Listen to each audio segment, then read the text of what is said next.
There is another device, which I call the mirror technique. Before explaining it, I want to tell you how I happened to discover what a truly wonderful thing it is and how it can be used to bring quicker and more effective results. Many years ago, I was the dinner guest of a very wealthy man who owned many patents covering logging and sawmill machinery.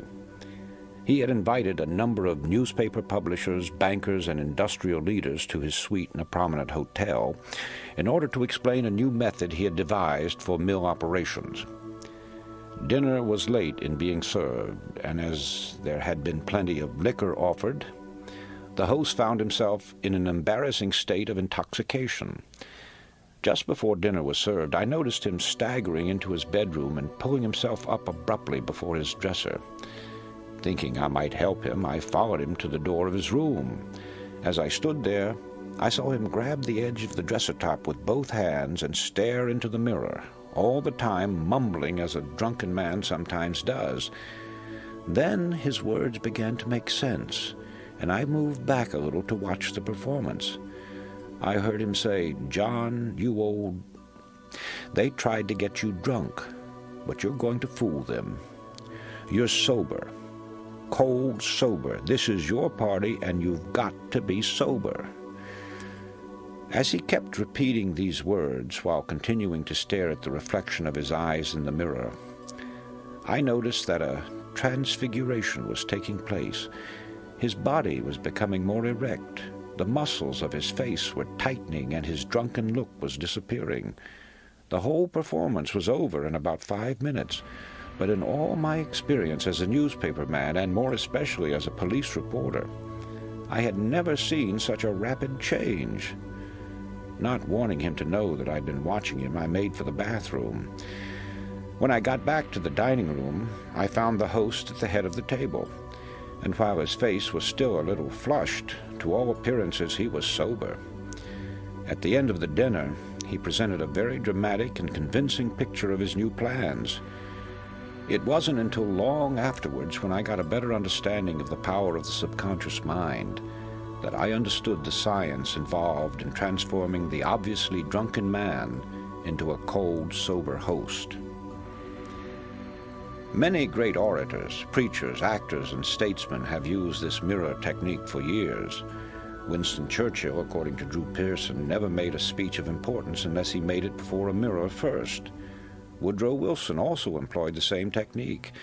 It's what I call a supercharging method of stepping up the subconscious forces.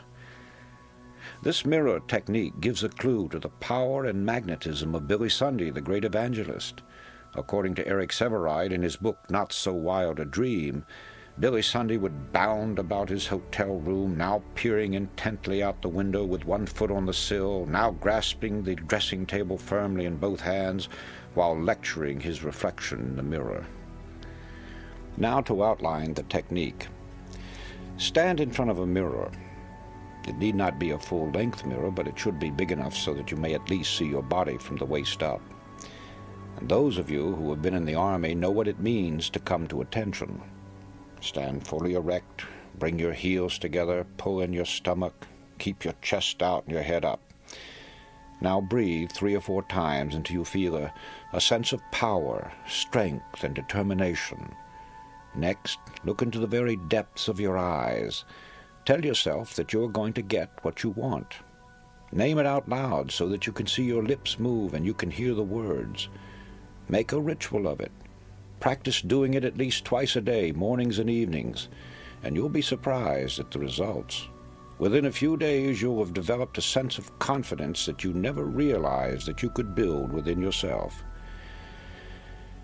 This power will give you that penetrating gaze that causes others to think you are looking into their very souls. Sooner or later, there will come an intensity that will reveal the intensity of your thought. Emerson wrote that every man carries in his eyes the exact indication of his rank. Remember that your own gradation or position in life is marked by what you carry in your eyes. So develop eyes that say confidence.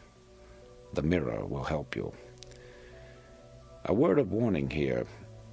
I take it for granted that None of you assume that the techniques I'm showing you here is an open sesame to riches and fame overnight. Certainly it wouldn't be wise to rush into undertakings far beyond your capabilities or your development. But by using this science, you could learn the various steps which will take you to the top. But you must have a plan of action before any program is undertaken. You've got to know what you want and be specific about it. As long as you hold on to the mental picture of your idea and begin to develop it with action, nothing can stop you from succeeding. For the subconscious mind never fails to obey any order given to it clearly and emphatically.